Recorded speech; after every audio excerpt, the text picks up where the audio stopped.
Bonjour à tous, c'est une vidéo que je voulais faire depuis longtemps. Je voulais vous montrer comment installer un kit Brembo sur votre véhicule pour améliorer votre freinage. Ça sera pas un tuto parce que comme vous le voyez, je dispose déjà de freins Brembo en 4 pistons sur ce véhicule. Mais je vais vous expliquer dans les grandes lignes comment mettre en place un tel kit Brembo et cela va vous permettre d'améliorer grandement votre freinage. Sur les vidéos, on parle souvent d'augmenter sa puissance, mais sachez que si vous faites reprog votre véhicule ou si vous faites une préparation, les freins c'est tout aussi important.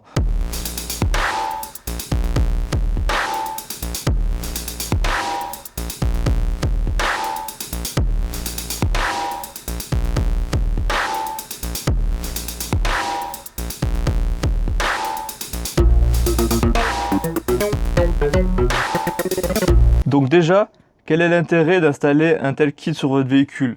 Déjà, le premier intérêt, c'est que vous disposerez de plus de pistons dans votre étrier de frein. Habituellement, vous savez, vous avez 2 pistons qui viennent resserrer les plaquettes pour assurer votre freinage. Là, avec ce type de kit Brembo, vous pouvez monter jusqu'à 4-6 pistons, voire plus. Donc ici, dans la vidéo, c'est un 4 pistons qu'on installera. Donc quel est l'intérêt d'avoir plus de pistons sur votre étrier? C'est justement de mieux répartir la pression à la pédale sur plus de surface de plaquettes de frein. C'est évident, là vous en avez 2 de chaque côté, donc la pression sera mieux répartie sur votre plaquette. Donc c'est le premier intérêt. Ensuite, l'intérêt de pouvoir mettre un tel étrier, c'est justement que vous allez pouvoir mettre des disques beaucoup plus gros. Donc la capacité thermique et le couple de freinage en seront également augmentés. Donc voilà pour les 2 intérêts principaux. Donc comme vous l'avez vu sur la miniature, avant je possédais des disques percés sur ce véhicule. Donc là j'ai mis des disques simples, c'est-à-dire des disques classiques. Tout d'abord pour une question de prix, j'avais plus beaucoup de budget à mettre dans l'entretien de ce véhicule, mais vous pouvez très bien disposer de disques percés rainurés. Donc voilà, ça a encore une meilleure efficacité de freinage et une meilleure dissipation thermique, et ça vous permettra bien sûr de limiter la température du disque. Donc encore un autre avantage d'installer un tel kit Brembo sur votre véhicule. Donc déjà, ce qu'il vous faut pour mettre à jour votre système de freinage, c'est déjà réfléchir à un kit à installer. Est-ce que c'est des Brembo disponibles sur la Cupra Air, sur la Mégane RS, etc., etc.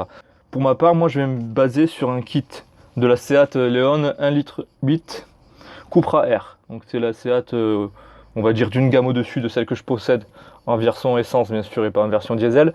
Donc moi je vais vouloir installer un kit qui se base vraiment sur ce système de freinage bas, la Cupra Air.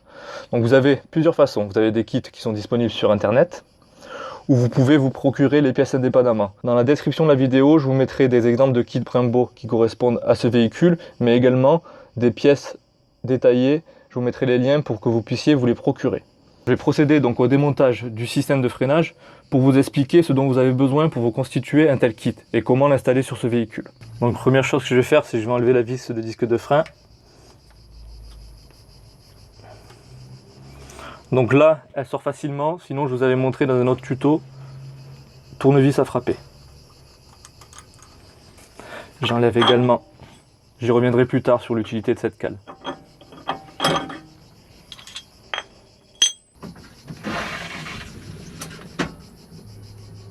Donc là, je vais procéder au démontage de l'étrier de frein en démontant ces 2 vis. Donc c'est du 19 mm. Donc là, j'utilise une barre de levier. Je fais attention au flexible de frein, bien sûr.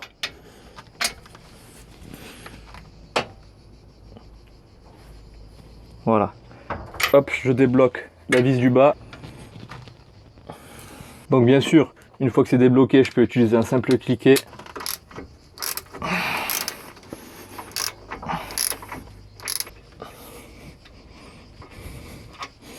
Première vis, je fais pareil avec la vis du bas. Il faut maintenir votre étrier pour pas qu'il tombe, bien sûr.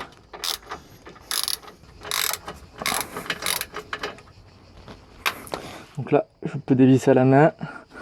Je maintiens bien sûr mon étrier. Deuxième vis enlevée. Donc là, je peux, normalement, il doit venir. Voilà, vous tirez sur votre étrier et ça va venir. Voilà, le disque qui vient en même temps, parfait. Alors attention de ne pas laisser votre étrier de frein pendre. Donc je vais utiliser ce que j'ai sous la main. Voilà, de cette manière-là, je ne laisse pas pendre le flexible de frein au bout de l'étrier. Ça pourrait l'endommager et là vous serez bien embêté. Donc toujours prendre cette précaution-là. Donc vous pouvez retirer votre disque. Voilà. Et donc on a démonté entièrement le système de freinage. Donc maintenant je vais vous montrer quelles pièces il faut vous procurer. Première chose qu'il vous faut, donc c'est un kit d'étrier. Moi c'est du 4 pistons, accompagné donc de sa durite. En général dans les kits complets, ils vous fournissent le raccord. Sinon vous pouvez mettre de la durite aviation qui est un peu plus solide. Donc là, étrier 4 pistons. Donc là je vais essayer de vous montrer les 4 pistons si vous arrivez à les distinguer. Donc je ne sais pas si vous les voyez là, les 2 pistons, 2 de chaque côté, un ici, un ici.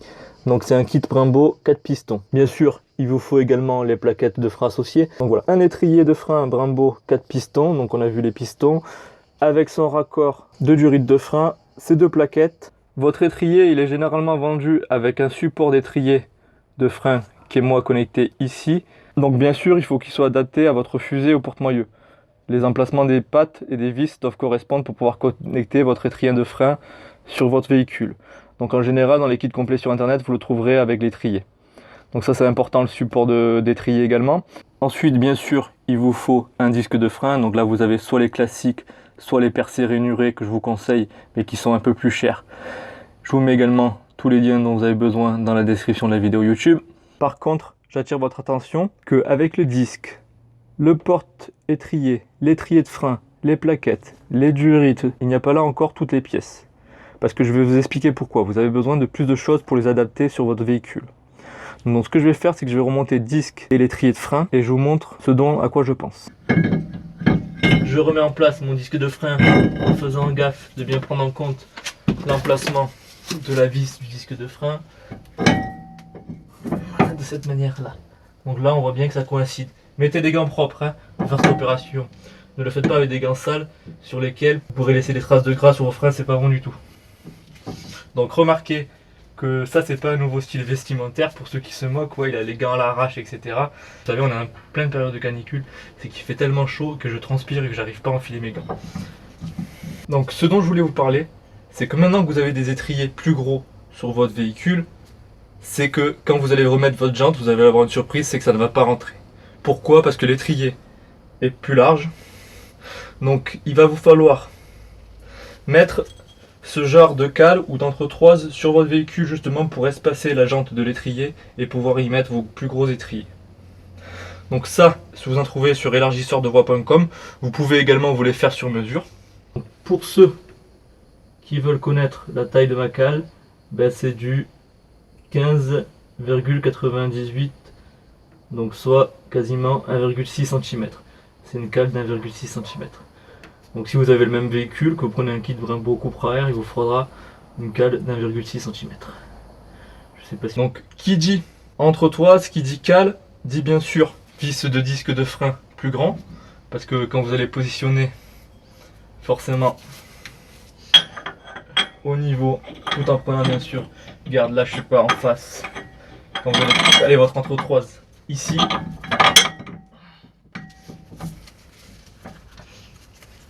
en étant en face, voilà comme ceci, du trou de la vis du disque de frein, ben, il va vous falloir une vis de disque qui est beaucoup plus grande et beaucoup plus longue.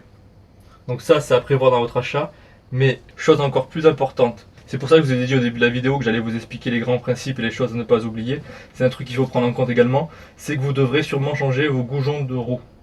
Parce que là, les goujons, bien sûr, il va falloir vous prendre une longueur plus importante. Parce que le fait de rajouter cette cale, forcément ça va éloigner votre jante, donc forcément il va vous falloir des goujons plus grands. Là c'est pareil, vous les trouvez sur élargisseurdevoie.com. Par contre, au montage, si vous avez la chance d'avoir une clé hexagonale pour les serrer, vous le serrez avec votre clé hexagonale. Vous mettez bien sûr du frein filet rouge. Au montage, c'est très important de mettre du frein filet rouge pour pas qu'il se desserre. Et si vous avez la chance, donc là avec une clé hexagonale, on peut les monter facilement et bien les serrer. Sinon, il vous faudra utiliser la technique de l'écrou contre écrou pour serrer par vissage vos goujons. Donc voilà les choses importantes à ne pas oublier lorsque vous allez changer votre système de freinage et que vous allez prendre des disques, des étriers de frein beaucoup plus gros. La cale pour justement décaler et laisser plus de place à notre étrier de frein. Sinon ça va frotter et je vous déconseille honnêtement de rouler comme ça. Donc voilà, je crois qu'on a fait tout le tour des pièces. Ensuite vous pouvez acheter des goujons de roue, enfin vous pouvez acheter des écrous de roue, je vous mets également les liens dans la description. Mais normalement ceux de votre véhicule doivent faire l'affaire. Voilà. Donc là je propose qu'on remonte tout. Donc là, Voilà, comme ceci. Je remonte ma vis de disque de frein. Sur de ça. Voilà, voilà. Pas besoin de serrer cette vis comme un âne. Sur les deux vis d'étrier, pensez à mettre de la loctite bleue. Je positionne mon étrier de frein comme ceci. Voilà. J'y mets ma première vis pour caler. Bien sûr, avec de la loctite bleue.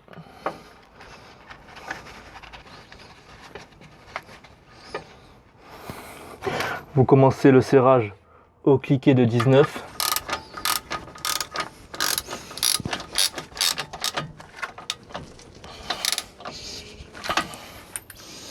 Faites pareil avec la vis du bas sur laquelle vous mettez la loctite bleue.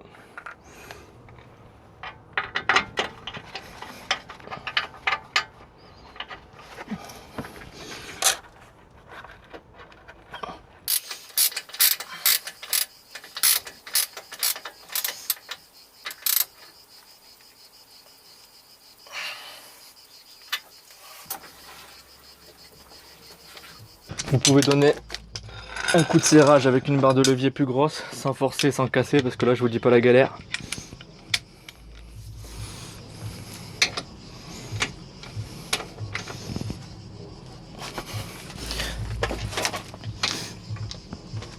Il faut que ce soit bien serré quand même. C'est bon. Voilà.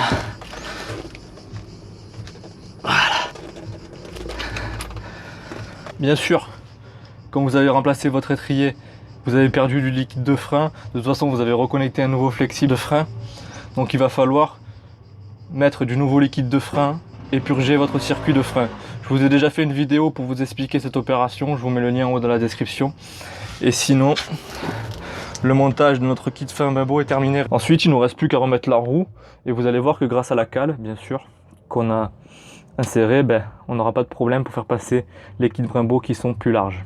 Alors bien sûr, au premier freinage, il va falloir pomper sur la pédale de frein. Ne démarrez pas comme ça, sinon vous allez avoir une surprise avec le mur de devant. Oui, mais l'artif, tu nous parles de changer nos freins par des freins Brembo, mais tout cela a un coût. Ben oui, tout cela a un coût. Là, pour le coup, c'est vrai qu'il va vous falloir débourser un peu d'argent. Pour un tel kit Brembo sur des véhicules, il faut compter entre 1000 et 1500 €. Donc pour vous dire que c'est du matériel de qualité. Mais franchement, le freinage, entre le freinage d'origine de la Leon TDI 150 et celui du Brembo 4P là, qu'on a là, ça n'a rien à voir. Donc l'investissement, surtout si vous avez de la puissance, vaut le coup. Donc voilà pour la question du prix que vous allez sûrement me poser dans les commentaires, je l'ai anticipé. Donc voilà, j'espère que cette vidéo vous a plu. Vous avez été nombreux à me la réclamer. Notamment, j'espère que je vous ai filé quelques pistes nécessaires pour l'upgrade vers un kit Brembo pour avoir un gros freinage. Donc merci à tous d'avoir suivi cette vidéo. Si vous avez des questions, mettez-les en commentaire. Sinon, je vous mets en exemple les kits Brembo dans la description de la vidéo YouTube, ainsi que toutes les pièces que vous pouvez vous procurer. C'est pas exhaustif, mais ça vous filera quelques bases pour pouvoir réaliser cette opération. Il n'y a rien de compliqué, seulement il va vous falloir faire quelques adaptations à votre véhicule pour que ça fonctionne. Je le soulignerai jamais assez, si vous n'êtes pas encore abonné à la chaîne YouTube, cliquez, abonnez-vous, ça me permet de continuer et de faire vivre la chaîne, c'est grâce à vous si je peux réaliser ce genre de tuto. Donc merci à tous et à très bientôt sur LGDA.